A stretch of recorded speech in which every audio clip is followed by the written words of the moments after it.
Shalom, orang-orang kudus yang terkasih di dalam Kristus Yesus. Saya sangat bersuka cita kalau hari ini kita bisa berjumpa kembali untuk melanjutkan pelajaran kita tentang realitas di dalam Kristus. Saudara, yang lalu kita sudah mempelajari tentang 6 kebenaran penting yang menjadi pusat pengakuan iman Kristiani kita. Kita sudah mempelajari tentang Allah Bapa, yaitu Allah Bapa itu sangat mengasihi kita. Dia ingin memberikan yang terbaik bagi kita, dia ingin melindungi kita, bahkan dia sangat peduli akan kita. Lalu bagian yang kedua yang akan kita pelajari pada hari ini adalah mengerti apa yang telah Yesus lakukan di dalam penebusan. Nah saudara, kalau kita berbicara tentang penebusan, apa yang ada di benak kita, itu adalah kita orang-orang yang sudah ditebus. Ditebus dari dosa, lalu kita mempunyai tempat di surga. Jadi nanti waktu kita mati, kita pulang ke surga. Tapi apa yang tidak kita ketahui adalah pengetahuan itu sendiri. Apa sebenarnya yang sudah Yesus lakukan di atas kayu salib bagi Anda dan saya? Seringkali saudara kita kehilangan banyak berkat hanya karena kita tidak mengerti apa yang Yesus lakukan di sana. Saudara, tahukah Anda bahwa saat ini di dalam Kristus kita memiliki banyak sekali berkat-berkat. Tetapi sebelum kita mengerti akan hal itu, mari kita mengerti terlebih dahulu tentang kematian Tuhan Yesus Kristus. Untuk apa dia mati? Dalam Galatia 3 ayat ke-13 dikatakan, Kristus telah menebus kita dari kutuk hukum Taurat dengan jalan menjadi kutuk karena kita. Sebab ada tertulis, terkutuklah orang yang digantung pada kayu salib. Nah perhatikan saudara kata-kata Kristus telah menebus kita dari kutuk hukum Taurat. Apakah kepentingan daripada Yesus menebus kutuk hukum Taurat itu? Saudara, ternyata masalah kutuk hukum Taurat ini adalah masalah yang serius. Dan ini harus diselesaikan supaya kita bisa datang mendekat kepada Bapa dan kita bisa memiliki hubungan yang benar dengan Dia. Dan dengan demikian kita akan bisa menerima kehidupan yang berkelimpahan yang dijanjikannya itu.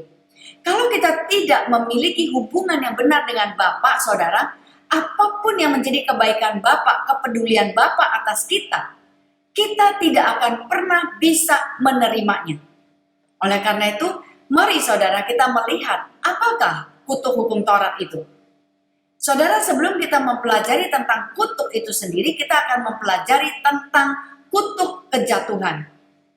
Nah, di dalam Kejadian 3 ayat ke-16 sampai ke-19, itu kita melihat tentang kutuk yang diucapkan oleh Tuhan pada waktu manusia itu jatuh di dalam dosa. Apa yang saya ingin sampaikan kepada Anda, apakah benar Tuhan memberikan kutuk kepada kita?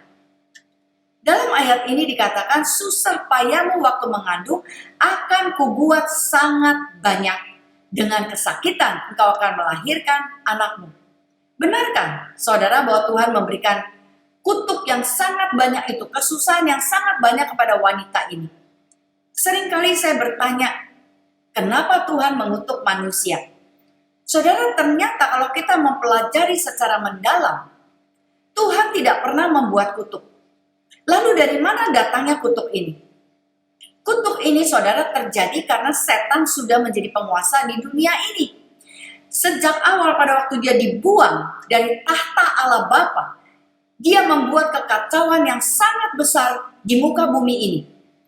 Dia membuat semuanya menjadi kacau balau, menjadi kosong, menjadi tidak berbentuk saudara. Ini yang dilakukan oleh setan. Setelah dia membuat kekacauan itu, Tuhan mengambil keputusan untuk membuat bumi ini menjadi indah kembali. Oleh karena itu dia menciptakan Adam dan Hawa. Tetapi sayangnya Adam dan Hawa tidak mengikuti apa yang menjadi tuntunan Tuhan terhadap mereka. Itulah sebabnya pada waktu dia mendengar perkataan setan, mengikuti segala apa yang dikehendaki oleh setan, mereka kehilangan kekuasaan untuk berkuasa di muka bumi ini. Kekuasaan mereka pindahkan kepada setan. Sebaliknya, kekuasaan setan itu menguasai manusia. Itulah sebabnya ketika mereka jatuh di dalam dosa, setan mempunyai kuasa untuk membuat kekacauan di dalam kehidupan manusia. Jadi di dalam ayat ini, ketika Tuhan berkata, susah payahmu waktu mengandung akan kubuat sangat banyak. Itu tidaklah demikian seperti yang diperkatakan di dalam bahasa aslinya.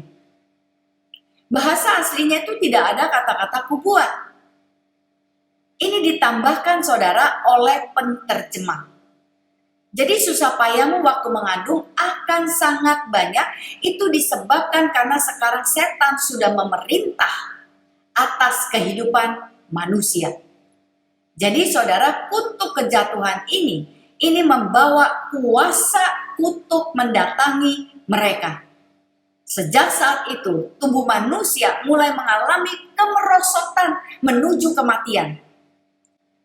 Dan sakit akan menjadi pengalaman wanita pada waktu ia melahirkan. Tadinya saudara, tubuh manusia diciptakan begitu sempurna tanpa sakit penyakit. Dan Hawa sesungguhnya bisa melahirkan anak tanpa rasa sakit.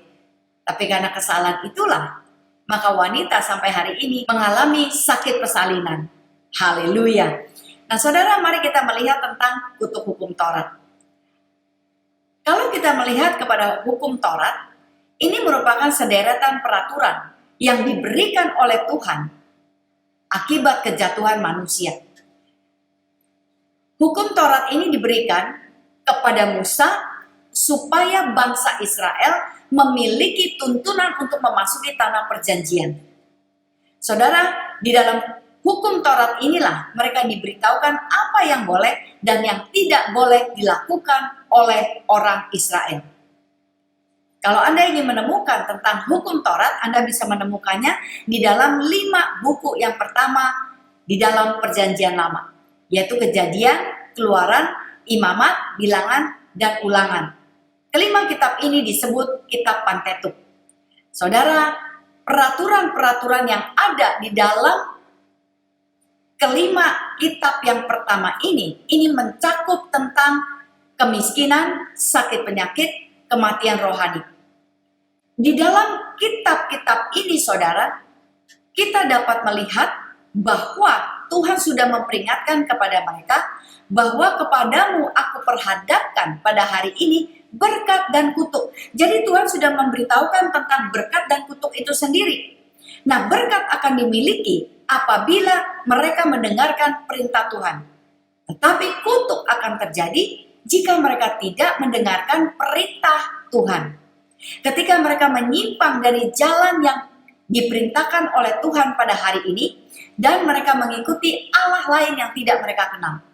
Kalau hal ini terjadi, maka kutuk akan mendatangi mereka. Dan sekali lagi, kutuk ini bukan berasal daripada Tuhan, tetapi kutuk ini terjadi karena manusia sudah mendengarkan suara setan dan mengikuti segala kehendaknya. Oleh karena itu, tuntunan yang diberikan oleh Tuhan ini di dalam hukum Taurat dimaksudkan agar manusia tidak mendengarkan suara setan sama sekali. Dan apabila mereka mendengarkan suara daripada Allah lain selain daripada Allah yang maha besar, maka kutuk itu akan mendatangi mereka. Saudara, hukum Taurat ini berlaku berdasarkan persyaratan ketaatan dan ketidaktaatan.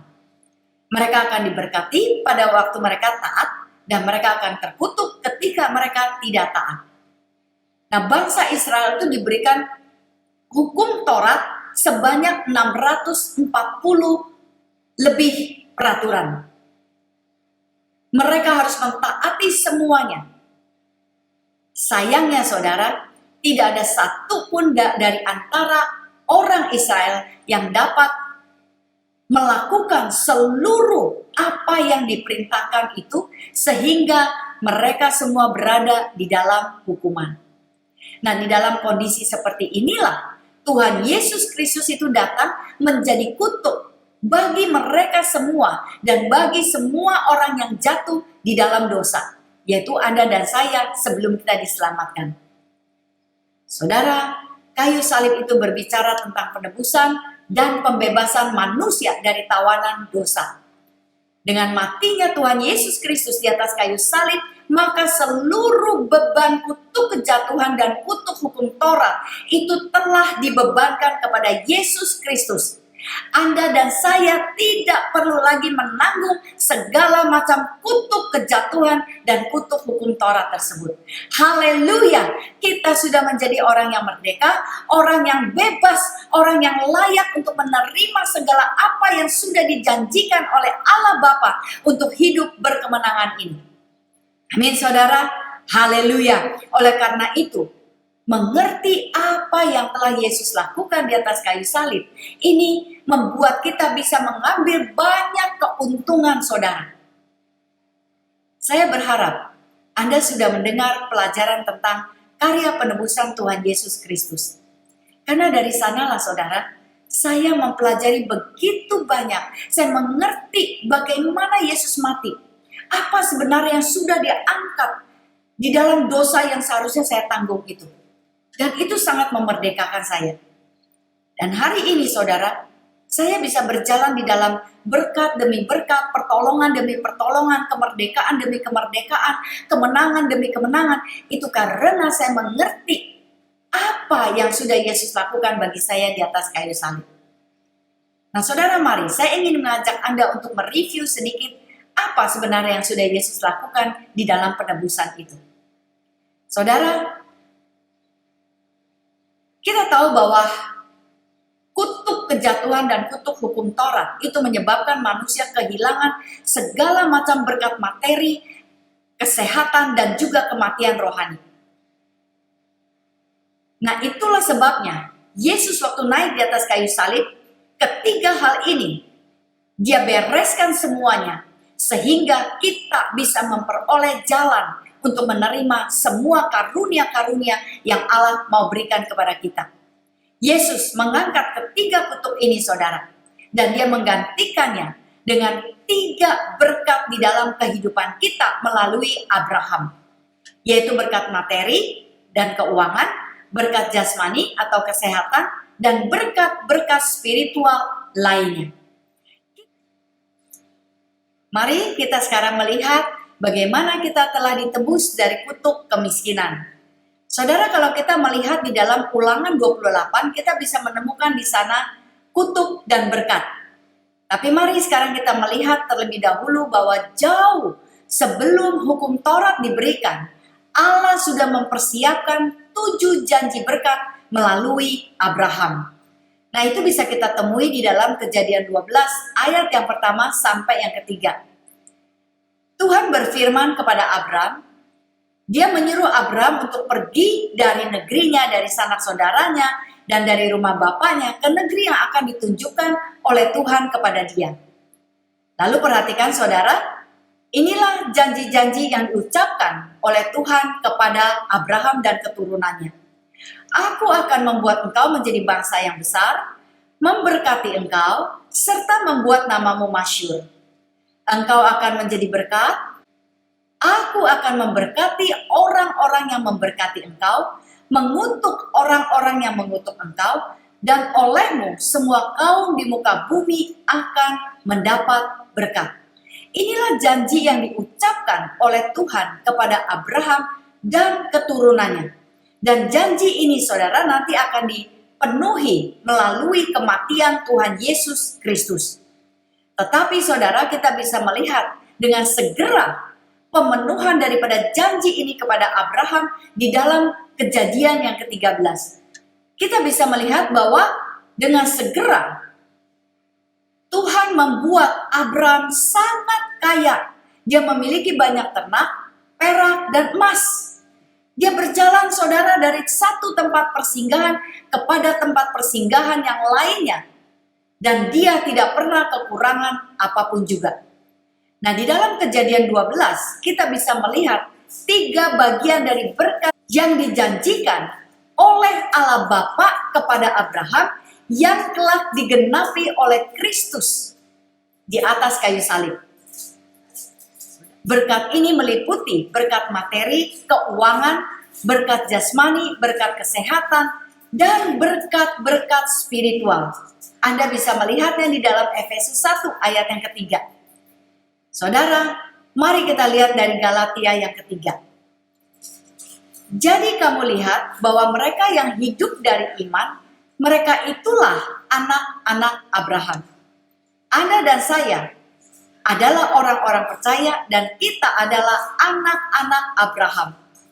Lalu ayat yang ke-14 mengatakan, Yesus Kristus telah membuat ini supaya di dalam Dia berkat Abraham sampai kepada bangsa-bangsa lain, sehingga oleh iman kita menerima roh yang telah dijanjikan itu.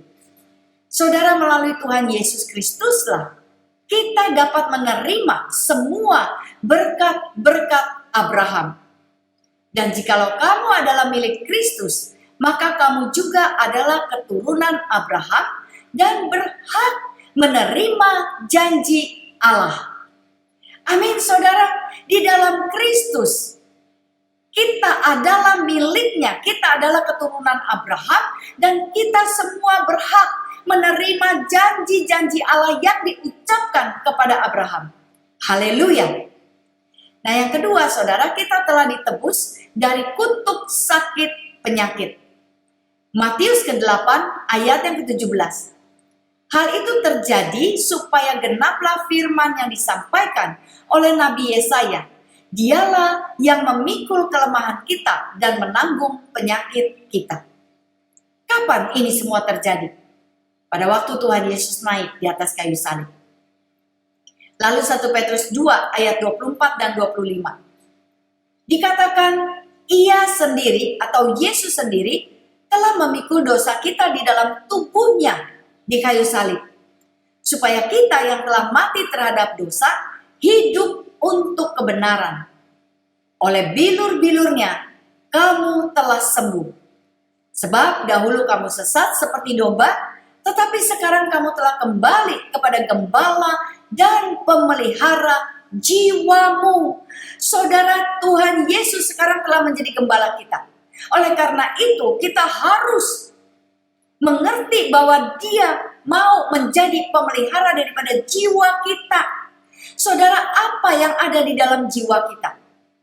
Kalau ini kita penuhi dengan firman Allah, maka Yesus akan memelihara jiwa kita ini sesuai dengan perkataan-perkataannya sendiri. Dan itu akan membawa kesehatan tubuh jasmani kita, saudara. Sekalipun nanti Anda terkena sakit penyakit, tetapi pemelihara jiwamu akan mengingatkan semuanya itu. Apa yang Dia perkatakan tentang kesehatan tubuh jasmani. Amin, saudara. Nah, mari kita melihat bahwa kita juga sudah ditebus dari kutuk kematian rohani. Ingat, saudara, bahwa kutuk kejatuhan itu membawa kita kepada kutuk kematian rohani. Kematian rohani bisa menyebabkan kita masuk ke neraka. Kita akan dihukum di sana, saudara.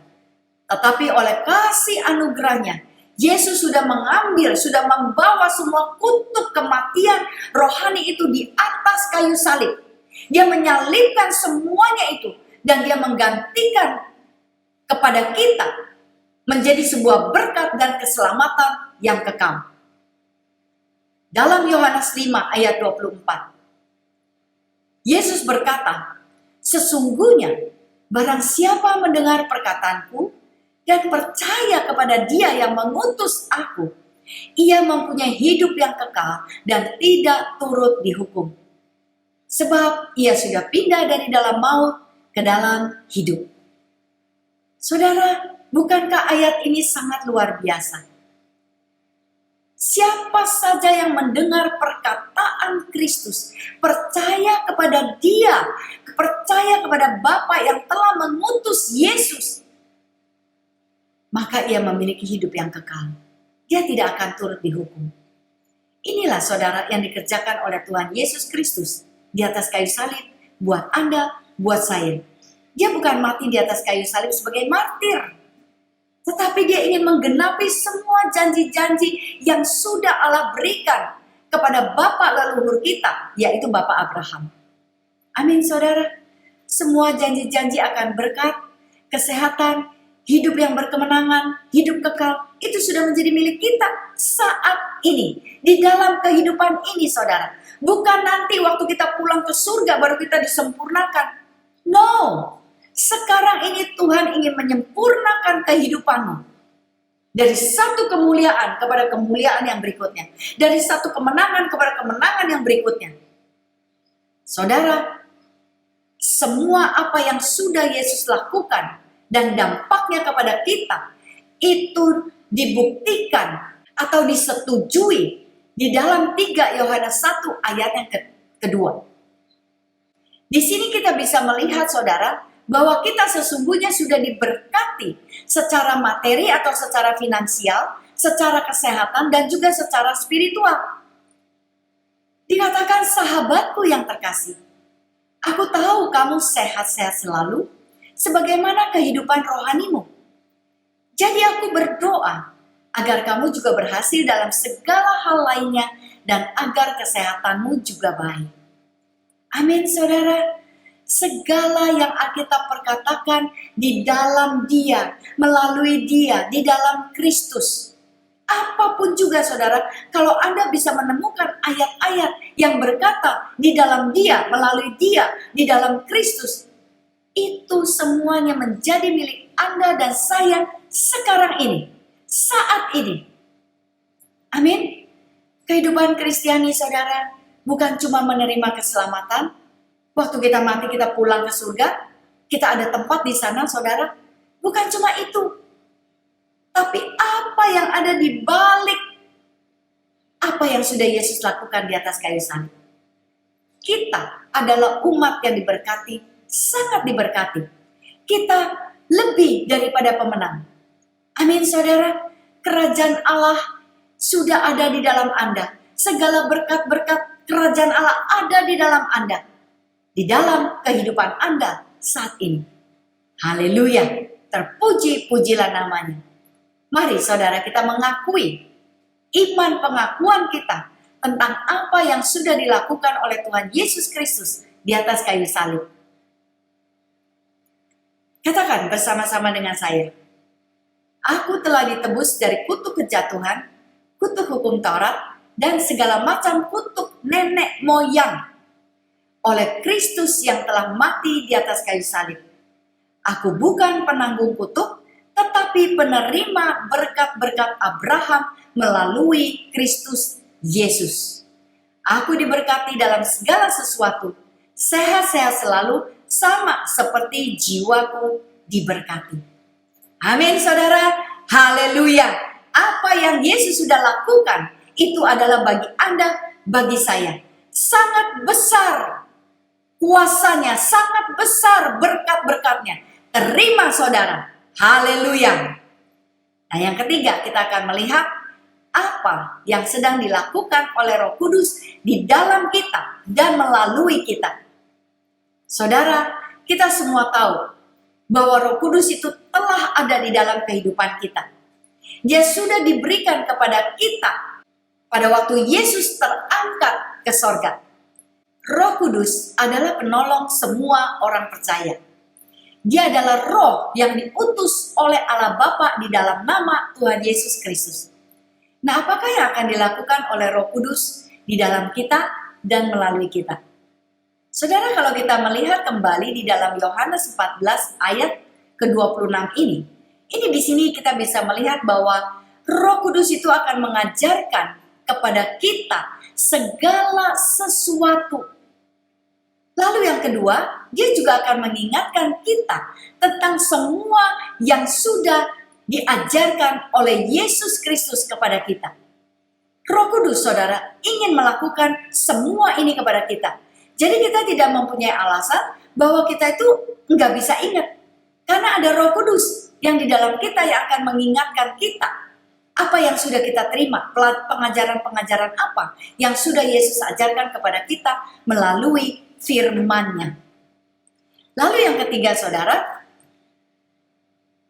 Roh Kudus ini akan menjadi saksi atau bersaksi tentang Yesus Kristus melalui mulut kita. Anda dan saya bisa menjadi saksi-saksi bagi Tuhan Yesus Kristus, menyaksikan tentang kebaikannya, tentang kemurahannya, tentang kasih setianya, tentang pertolongannya. Siapa yang bisa melakukan kesaksian-kesaksian itu, saudara? Roh Kudus di dalam kita. Dia ingin melakukannya melalui kita, supaya kita semua bisa mengakui, memperkatakan apa yang sudah kita terima daripada Tuhan. Amin, saudara. Haleluya. Lalu yang keempat, itu dia mau menuntun kita, memimpin kita ke dalam seluruh kebenaran. Dan yang kelima, dia ingin menunjukkan kepada kita atau memberitahukan kepada kita hal-hal yang akan datang. Saudara, Roh Kudus ada di dalam hidupmu untuk menuntunmu, membimbingmu, memimpinmu kepada hal-hal yang akan datang untuk masa depanmu.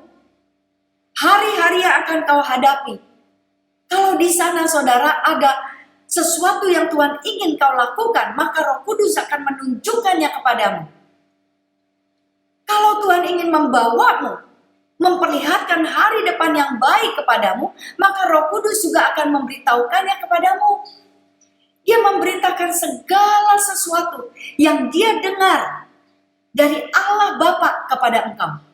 Dan dia mau engkau nanti menjadi saksi-saksi itu sendiri, melakukannya, berhasil, dan memberitakannya kepada banyak orang. Amin, saudara. Haleluya. Dan yang keenam, saudara, Roh Kudus ingin memperlihatkan segala sesuatu yang menjadi milik Kristus, yang juga dapat menjadi miliknya kita. Itu Roh Kudus ingin memberitakannya kepada kita apa yang sudah dia terima yang daripada Kristus. Saudara, Anda memiliki Roh Kudus yang luar biasa yang ingin bekerja di dalam Anda dan melalui Anda. Mari kita akui juga iman pengakuan kita tentang Roh Kudus yang ada di dalam kita. Haleluya. Penghibur, Roh Kudus tinggal di dalamku dan bekerja melalui aku. Dia akan mengajarkan segala sesuatu kepadaku, mengingatkanku semua perkataan Allah. Dia akan bersaksi tentang Kristus melalui aku, menuntunku ke dalam segala kebenaran, menunjukkan hal-hal yang akan datang, dan akan memperlihatkan segala sesuatu yang menjadi milik Yesus Kristus. Amin, saudara. Haleluya. Nah, itulah 3 pengakuan penting yang harus diketahui oleh semua orang percaya dan harus kita akui. Lalu yang keempat, saudara, kita akan melihat siapakah kita di dalam Kristus. Ini merupakan pengakuan yang harus kita ucapkan, yang harus kita perkatakan setiap hari. Ada 4 bagian, saudara, di dalam kita mengenal siapa kita di dalam Kristus. Yang pertama adalah kita adalah anak-anak Allah. Dalam 1 Yohanes 3 ayat yang pertama sampai yang kedua, itu dikatakan betapa besar kasih yang dikaruniakan Bapa kepada kita, sehingga kita disebut anak-anak Allah. Dan memang kita adalah anak-anak Allah. Karena itu dunia tidak mengenal kita, sebab dunia tidak mengenal Dia. Saudara-saudaraku yang terkasih, sekarang kita adalah anak-anak Allah. Tetapi belum nyata apa keadaan kita kelak. Akan tetapi kita tahu bahwa apabila Kristus menyatakan dirinya, kita akan menjadi sama seperti Dia, sebab kita akan melihat Dia dalam keadaannya yang sebenarnya. Nah, saudara, kita tidak tahu apa yang akan terjadi kelak. Tapi mari, sebelum sesuatu terjadi di dalam kehidupan kita, kita terus-menerus mengakui keberadaan kita sebagai anak-anak Allah. Supaya nanti pada waktu Kristus menyatakan dirinya, kita sudah menjadi sama, serupa, segambar dengan Dia. Haleluya. Saudara, alangkah indahnya pada waktu kita berjumpa dengan Tuhan Yesus Kristus.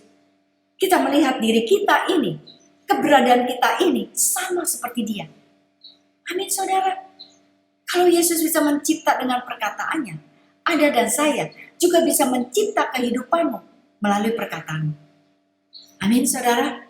Roma 8 ayat 14 sampai ke 17. Apa? Roh itu bersaksi bersama-sama dengan roh kita bahwa kita adalah anak-anak Allah. Dan jika kita adalah anak, maka kita juga adalah ahli waris. Maksudnya orang-orang yang berhak menerima janji-janji Allah. Saudara, luar biasa. Karena kita adalah anak, maka kita adalah ahli waris. Kita berhak untuk menerima semua janji-janji Allah. Kita juga akan dipermuliakan bersama-sama dengan Dia. Saudara, Anda dan saya diakui sebagai yang dikasihinya karena kita adalah milik daripada Yesus Kristus. Kita adalah anggota keluarga Allah. Kita kawan sewarga dari orang-orang kudus dan anggota-anggota keluarga Allah. Bagian yang kedua, saudara, di dalam apa yang sudah Yesus lakukan bagi kita, itu adalah kita ciptaan yang baru di dalam Kristus. 2 Korintus 5 ayat ke-17 berkata, siapa yang ada di dalam Kristus? Siapa berbicara Anda dan saya yang sudah ada di dalam Kristus? Dikatakan siapa yang ada di dalam Kristus, ia adalah ciptaan baru. Nah, ciptaan yang baru itu berbicara sebagai manusia yang baru. Yang lama sudah berlalu, sesungguhnya yang baru sudah datang. Saudara, lahir baru itu bukan hanya sekedar pengampunan dosa dan menerima hidup yang kekal. Tapi kelahiran baru itu berbicara tentang hal-hal yang baru, di mana kita mengambil rupanya Yesus Kristus. Membuat Tuhan Yesus Kristus itu tinggal di dalam kita, mengubahkan kita, dan menjadikan kita ini manusia yang baru yang penuh dengan kemuliaan Yesus sendiri. Karena sejak awal seharusnya manusia itu diciptakan segambar dan serupa dengan Tuhan.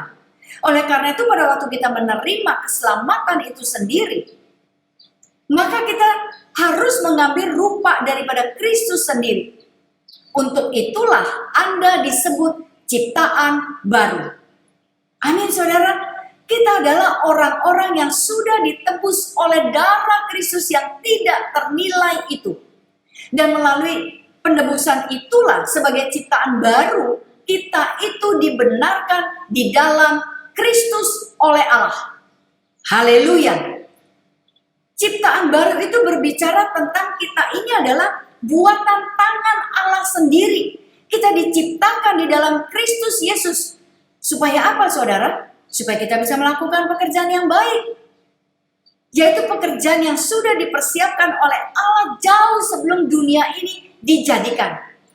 Dan Tuhan mau kita hidup di dalamnya. Sebagai ciptaan yang baru kita bisa hidup di dalam perbuatan-perbuatan yang baik. Amin, saudara. Dan di dalam Kristus, di dalam penebusannya, kita ini sempurna, komplit. Dipenuhi oleh segala sesuatu, saudara. Kita tidak kekurangan apapun juga. Kita ini sudah dilayakkan untuk mendapat bagian dalam apa yang ditentukan bagi orang-orang kudus di dalam kerajaan terang. Saudara, luar biasa. Ini adalah berkat-berkat yang diberikan oleh Kristus kepada kita sebagai ciptaan yang baru. Lalu bagian yang ketiga, daripada apa yang sudah Yesus lakukan di atas kayu salib, itu adalah kita menjadi imamat yang rajani. Wow, saudara, luar biasa. 1 Petrus 2 ayat ke-9. Kita ini bukan warga kelas 2, tapi kita warga kelas 1 yang sudah ditetapkan untuk menjadi imamat yang rajani. Kita boleh datang menghadap kepada Allah secara langsung. Sebab kita sudah diangkat menjadi bangsa yang kudus dan milik kepunyaan Allah sendiri. Dan untuk itu kita bisa memberitakan perbuatan-perbuatan yang besar yang dari Dia, yang sudah memanggil kita keluar dari dalam kegelapan kepada terangnya yang ajaib. Saudara, inilah keuntungan atau dampak daripada apa yang sudah Tuhan Yesus lakukan bagi kita. Kita bukan imam seperti di dalam perjanjian lama. Imam di dalam perjanjian lama itu mempunyai tugas untuk mempersembahkan korban kepada Tuhan dan menerima karunia-karunia daripada Allah untuk bangsa Israel. Tetapi saudara, di dalam perjanjian baru, Anda dan saya itu sudah diangkat menjadi imamat yang rajani, di mana kita bisa langsung menghadap kepada Tuhan tanpa melalui perantara lagi. Bukankah ini sangat luar biasa? Anda dan saya itu adalah imamat yang rajani yang sudah Tuhan panggil dari tempat kegelapan kepada terangnya yang ajaib. Anda bisa memasuki terang itu setiap saat. Anda bukan lagi orang-orang kegelapan, tapi Anda adalah orang-orang terang. Dan Anda sudah bisa menjadi imamat. Haleluya saudara. Anda sudah dijadikan sebagai bangsa yang kudus. Kuduslah kamu sebab aku kudus. Oleh karena Tuhan kudus, Tuhan sudah menebus kita. Maka kita menjadi kudus seperti Dia. Saudara, kalau Anda mengetahui bahwa Anda adalah orang kudus, maka Anda tidak akan pernah mau memasuki dosa lagi. Itu adalah orang-orang bodoh, saudara. Sudah dikuduskan lalu kita masuk ke dalam kubangan dosa lagi. Ini orang bodoh.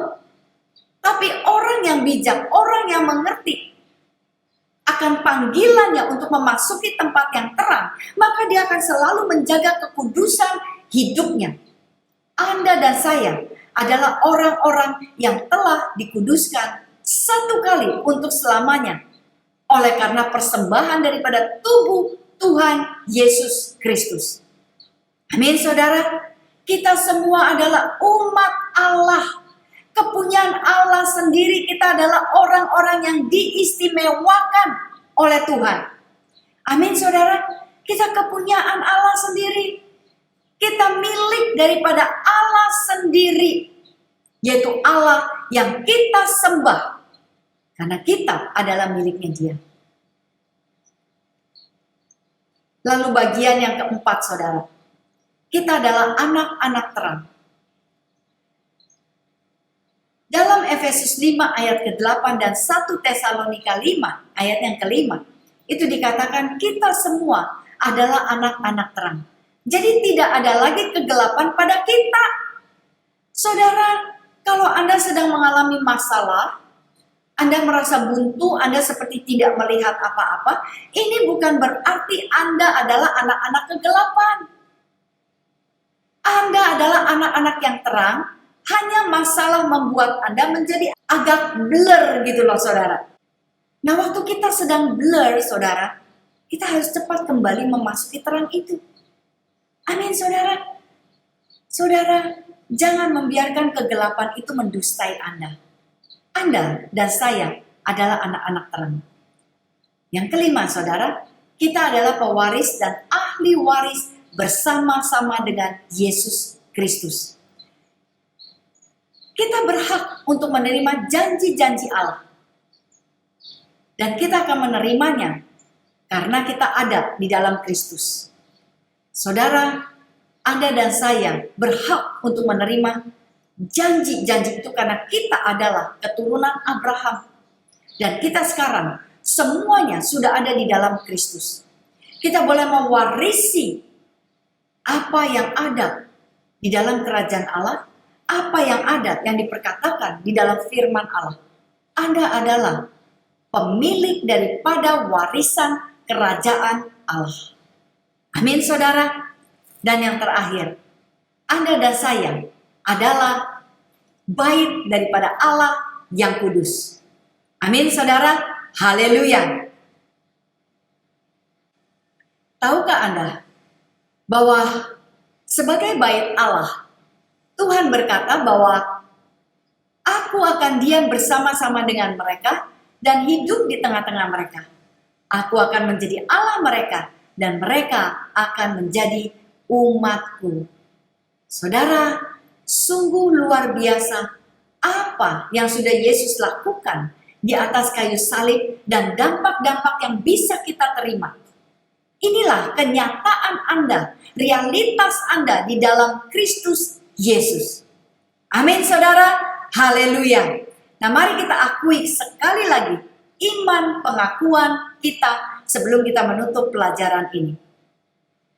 Aku adalah anak Allah dan layak memanggilnya Aba ya Bapa. Aku adalah milik Kristus yang Ia kasihi.